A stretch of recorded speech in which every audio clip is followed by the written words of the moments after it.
سلامونه درنښت په دې هیله چې ټول به راته جوړ اوسئ. په یو ځای کې ولاړ یو چې زده کوونکي د کلونو راهیسې د ډېرو بهرنیو مؤسسو په شتون کې اوس لا هم د شنه اسمان لاندې زده کړې کوي. کوم تعمیر خو پرې چې په یاده سیمه کې د دوی لپاره هغه اولیا کومک هم لا نه دی شوی، نه خیمه او نه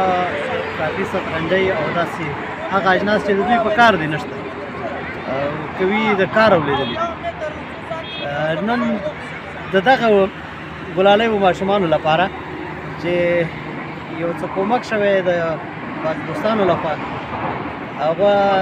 ستاسو ته په راتلونکي ویډیو کې ښیو. نو د مومندرې ولسوالۍ د ګردې غوث رخ په کلي کې منګل بابا ابتدایي ښوونځي ته راغلي. ویډیو را سره وګورئ او د ملګرو یې ورسوئ. کتاب او قلم زمونږ رهنما، پوهنه ده رڼا وطن ته مو ښکلا. کتاب او قلم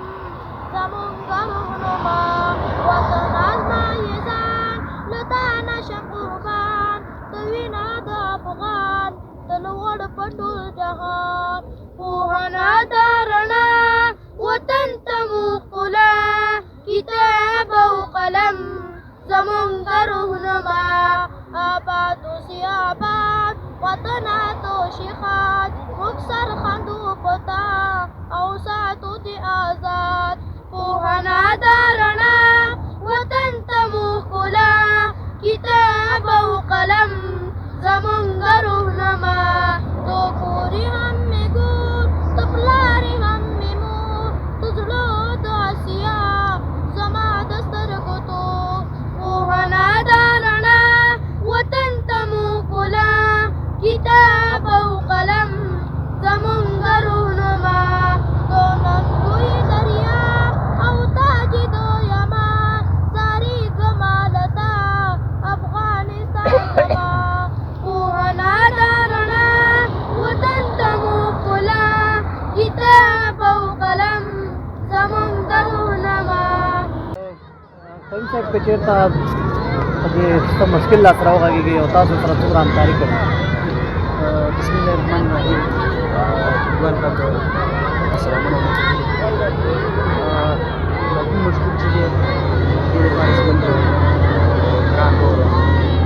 په چین کې د واجب لري سره کومک کړی دی، مننه دنه کوو.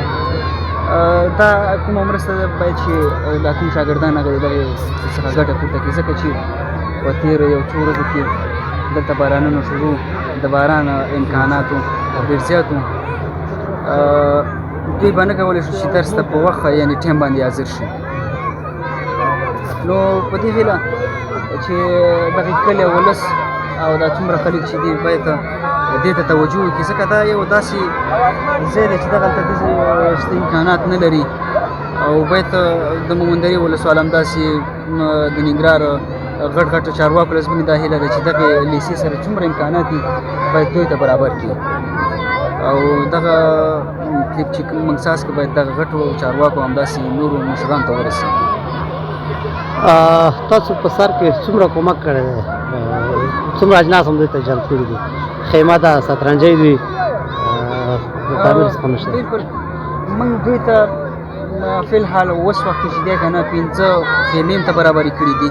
غټې غټې خیمې دي، همداسې سترنجۍ دي ورسره 5، یو د اوبو بیلر دی،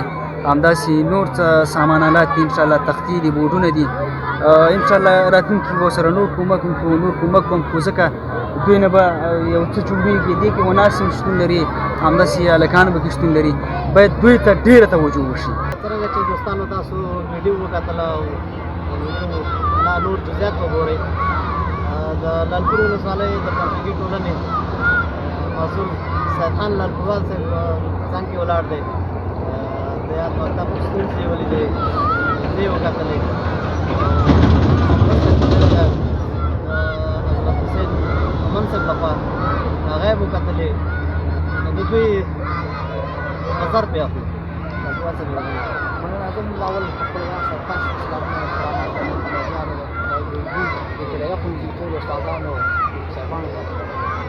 مننه لکه څرنګه چې موږ له نږدې نه په دغه د دوی په ابتدایه کې حضور لرو ولاړ یو او د بل طرفه دغه ورځ نن چې ده د 2023 کال لومړۍ ورځ زه فکر کوم لومړی خوشحاله په دې یم چې په دغه لومړۍ ورځ د 2023 کال د دوی په دغه ابتدایه کې موږ د یو علمي بنسټ لپاره د یو بنیاد لپاره د هېواد د راتلونکي لپاره د هغوی لپاره یو خیریه مرسته د یو ورور لپاره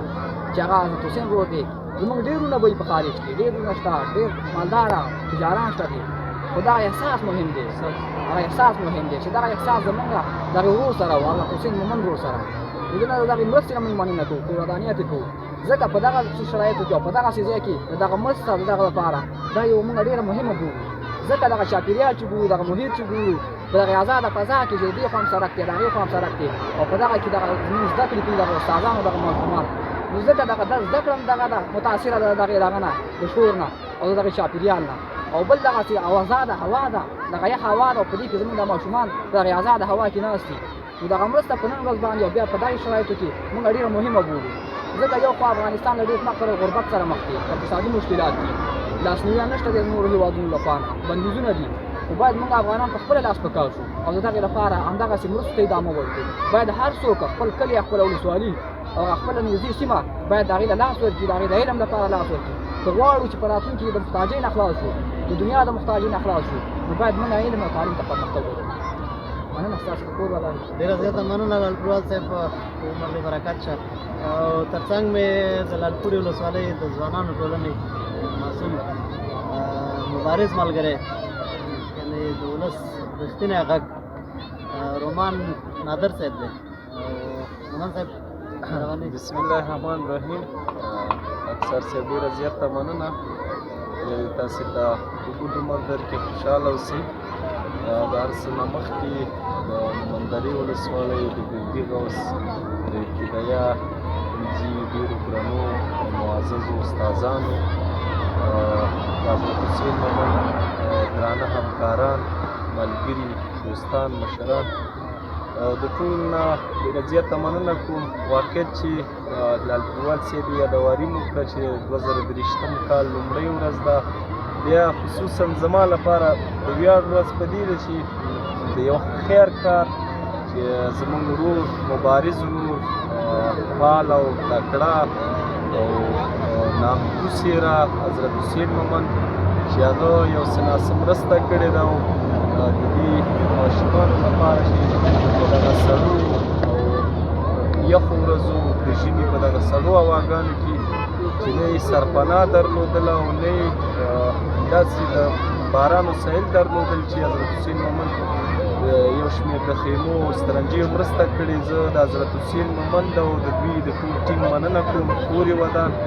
همداسې لا مرستو غوښتنه دې کوم چې یوازې مومندره نه بلکې لالپوره د مومندو مربوط ټولې ولسوالۍ دغسې ستونزې او مشکلات لري زه یوازې حضرت حسین مومند نه په ټولو مومندو خصوصا د افغانستان په شتمنو غږ کوم چې دغه زموږ ګلالي ماشومان په دغه سړه هوا کې چې هېڅ نوه سرپناه نه لري همداسې کومکونه وکړي دغسې مبارزو ملګرو په لاس باندې دغه مکاتبو ته وسپاري نو بیا هم د حضرت حسین مومند او د هغه د ټول ټیم مننه کوم کور یې ودان خدای دې ورته یو په سل اجرونه ورکړي.